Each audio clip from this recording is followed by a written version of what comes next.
same time, Michael Jackson was slowly transforming in more ways than one, and becoming a media giant himself away from his family, the Jackson Five, his original group, the Jackson Five, and his family. And all of this is culminating into what is going to be a very, very, very, very diverse future. And what I really want to focus on, let me see if I can do this after I smoke.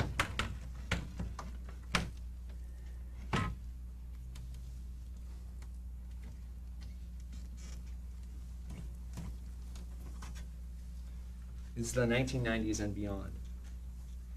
The 1990s are a conglomeration of all past generations, and it's really interesting to me, playing in bands for the last 10 years, to see how this is all kind of culminated, because I never thought any of this was going to happen with the bands. For one thing, the Seattle is now become the music capital, not of the Northwest or the United States, but of the world. You go to Europe today, I was in Britain this fall, and they had the Seattle Sound pasted all over the music stores in there. And a lot of the bands were bands that I knew, I never thought that much of. Shows what I know, that's why I'm doing this and they're doing that. And also, a new breed altogether, cyberpunk. Time magazine did an article on it about 2 months ago, and it comes from two words. One, cybernetics, the science of communication and control theory, and punk, the music that we'd been talking about before. Whereas in the 1960s, you had the counterculture claiming that we need to go back to the land and back to a more natural lifestyle. In the 1990s, they want to embrace technology and embrace it to a point and turn it against itself. Use technology for your own means. The better good of a society is no longer the important key point now. Another element is the acid house movement, which started in Britain soon after the punk scene completely died out originally. And acid has become... Bombshells, smart drugs, Exactly. dance all night. Yeah, this started as an outshoot of acid house music and industrial music. The raves are so popular that a recent rave in Britain had 30,000 people attend at a large arena where they just close off. The places are not rented, the halls are not rented. They'll just come in with their gear in a matter of minutes and set up at parking garages downtown. This goes on in Seattle too. And a lot of use of what is known now as smart drugs. And smart drugs are generally considered to be hallucinatory drugs or psychedelic drugs. Low-grade acid. The acid is not as strong as it has been in the 1960s because people are not into hallucinations, so-called. They're into using acid to so-called enlighten their minds. Also used is mushrooms, cabenzas, and psilocybin. Thank you. And also a newer drug called ecstasy, which is described as a synthetic form of acid, which will give you all the high, but not hallucinations, and not the downtime afterwards. And these raves are, I've been to a couple, are like nothing. And oftentimes there's wild light shows, black lights. The music's so loud, it is truly deafening. They'll have a DJ running it, and they'll play a variety of music from industrial to rap, to new wave, to punk. And they'll go on for hours, like 10 to 16 hours, or until the cops shut them down. Recent rave was out on a boat in LA. Over here, punk has gone top 10. And that's something that I never thought would happen. A band from Seattle actually was the one that did it. And their band called Nirvana. I used to practice across the hall from them. I never thought they were very good. But they proved me wrong, putting out probably the most popular album of the 1990s. This album's so popular you can buy versions of it in the third world. It's called Nevermind. And the song that became so popular was a song called Smells Like Teen Spirit, which is basically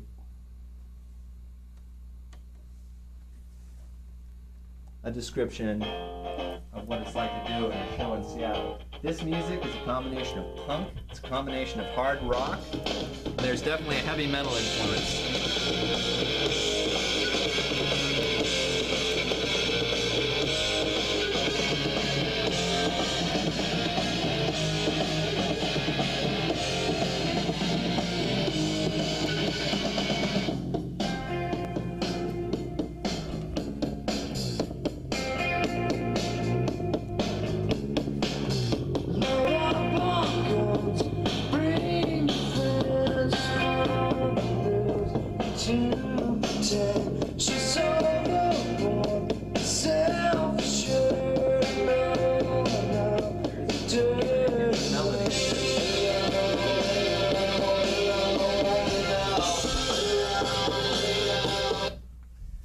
combination of sounds of heavy metal and punk has been termed grunge.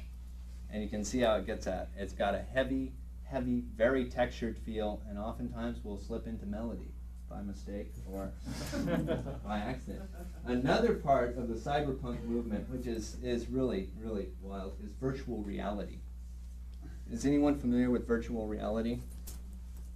It's a computerized, it's like a video game, but you're completely involved. By this I mean, eventually, they don't have this now, but they will have suits where you'll put on the entire suit and a face mask, and you will be in another reality for everything you see. Completely three-dimensional, surround sound, you'll be able to feel with the suit, and you'll be able to touch. They have already video games in some of the arcades where you can put the face mask on in the one arm into the hand.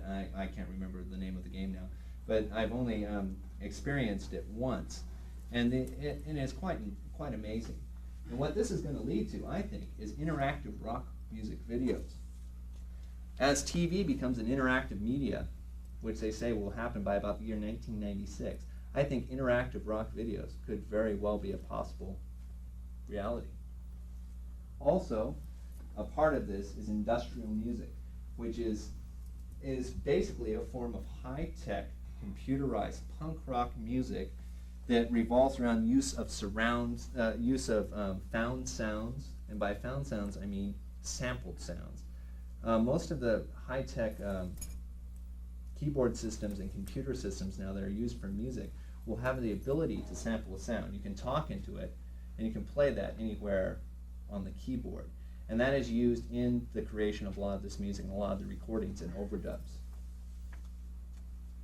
And it is really interesting. It started out with just people making various noises, pounding on trash cans, coming through computerized stuff. It's very underground, and I never thought it would ever become popular. And once again, I was very wrong. It's becoming the most important form of dance music. And what's so interesting about it is it's not something that you would think to dance to at all, because it is very aggressive. And it's a lot of what they dance to at the raves, and I'll play some of that in a bit. A distinct lack of focus with the coming down of the Berlin Wall, where you had the Cold War ending. We have also had kind of a cultural Cold War ending. So there is no longer it's us against them. It's everybody against everybody else, and everybody into their own thing. I don't think there is any sense of unity. I have to agree with you. I don't think that's the focus. Yeah, a lot of reggae music is very religious, but it's Rastafarian religion. But it's very, yeah. A lot of the stereotypes that I felt that I was forced to maintain by society. Yes. It's one thing to have a Christian rock band come for a special music time in a church, but it's difficult to put that kind of music into a service where you have a much more broad audience. Well, I don't think we've tried it enough. I think it's a matter of exposure over and over and over again. In the 20s, probably there are people who could get in touch with that, but there are very few churches that have moved far beyond looking a little country and western, a little blues creeping in, and that's, You that's... think of Woodstock. I mean, Woodstock, in some ways, for me, was probably the premier religious experience of my generation.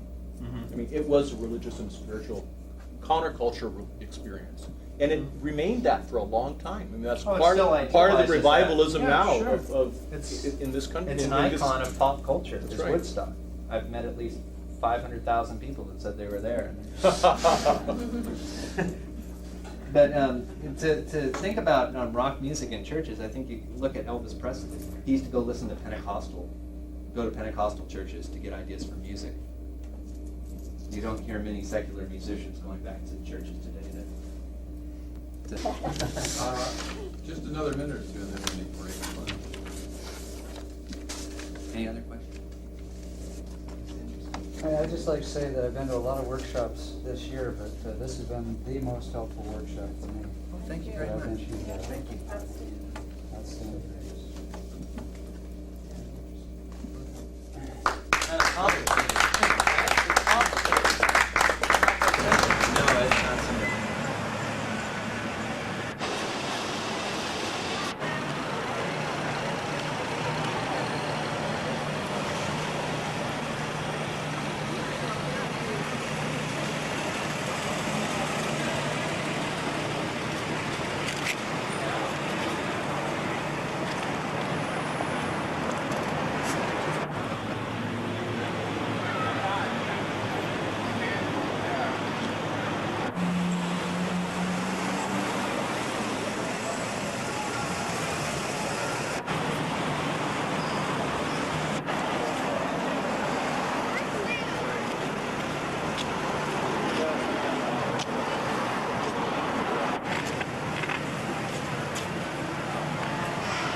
thing and see his phone number and discover he's got a new car.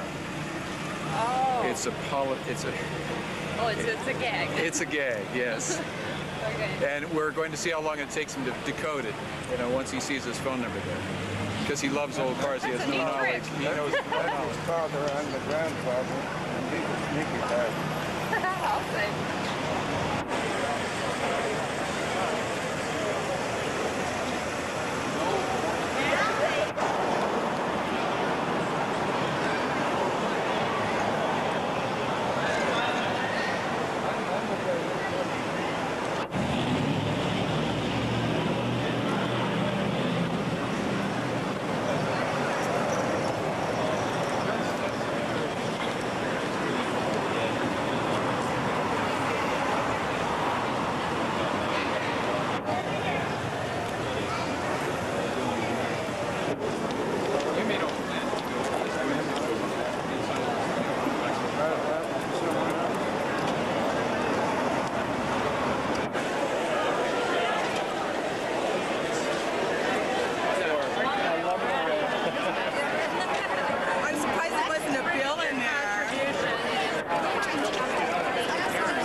happened after he got the car?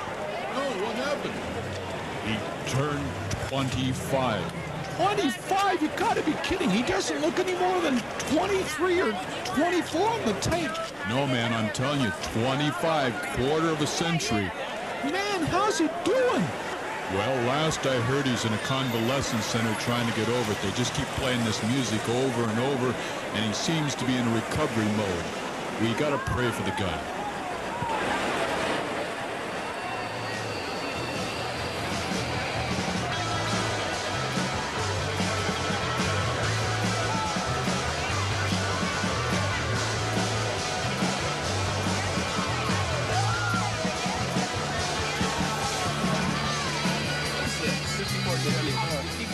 You know, somebody else at school wanted one of these. We ought to make sure that person gets one. See you, Steve. Thanks. What a nice graduation. You got a nice dad. I know I Took do. 2 years. Nice dad, nice grandfather, nice everything. Yeah, this is a sharp car. Yahoo.